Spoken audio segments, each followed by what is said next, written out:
Здравствуйте, меня зовут Чуприна Анна Прокопьевна. Я чумработница стада номер 8 Анабарского улуса Урюмхаинского наслега. Я из Красноярского края приехала в прошлом году чумработницей, уже работаю второй год получается. В прошлом году все лето провела в тундре, получается я уже как год в тундре. Второй год идет сейчас. До этого я жила у себя в поселке Сындаска Хатынского района. Работала в детском саду музыкальным руководителем. Потом, как по приезду, уволилась и сразу приехала сюда. Мои родители сами же оленеводы. Я в основном в поселке училась, а в тундру я не ездила. Один раз приеду на выходные. А так я с тундрой не знакома. Вот сейчас только начала. Уже конкретно колледж оканчивала, музыкальный. Педагог творческого коллектива. Вот, в городе Дудинка. С 22 лет начала работать. Получается, 6 лет я работала в детском саду. Мне мама говорила, лучше бы ты по нашим следам, зачем ты идешь учиться. Ну, жила бы у нас с папой в тундре, с нами вместе. Я говорю, не, ни за что, я не хочу в тундру. Ну, ничего интересного, говорю. Потом, когда выросла уже, это вначале в школе она говорила так, до поступления в колледж. А потом я уже повзрослела, там где-то к 20 годам начала ездить в тундру просто так, на выходные. Приеду, уеду, что-то понравилось, так интересно, спокойно.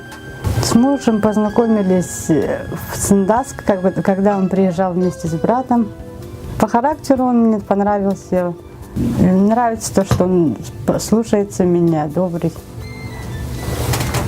щедрый. А так я, в принципе, не думала, что я выйду замуж за тундровика. В первое время совсем было непривычно, потому что я у себя в поселке даже, у нас тоже Wi-Fi, поэтому каждый день на телефоне, ну, на связи постоянно. А здесь уже и с родными даже мало переписываюсь, потому что у них же домашнего сотового телефона нет, так бы написала бы по мобильному.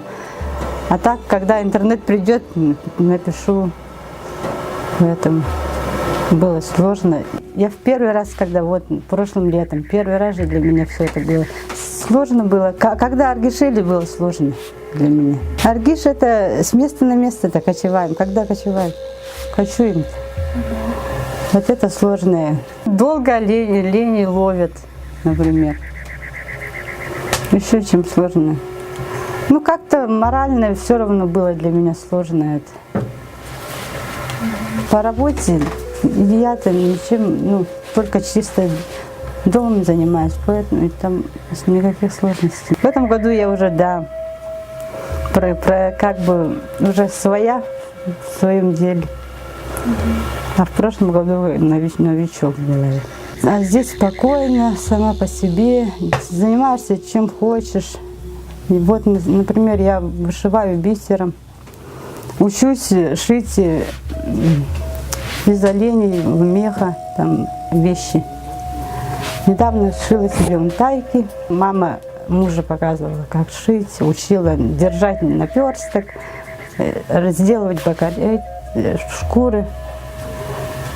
А так до этого я этим всем не занималась, просто я не думала, что я буду жить в тундре, поэтому, наверное, и не интересовалась даже этим. А так вышивкой бисером я в школе занималась, поэтому мне легко дается это дело. А камуса разделывать, это все я сама по себе, самоучкой занимаюсь, получается. Ну, мне нравится то, что беспокойная жизнь. Ну, я и раньше, когда училась, я жила же в городе. Там суета, вот это все мне, оказывается, совсем не нравится. Довольна тем, что я в тундре, замужем за оленевода. В общем, счастлива.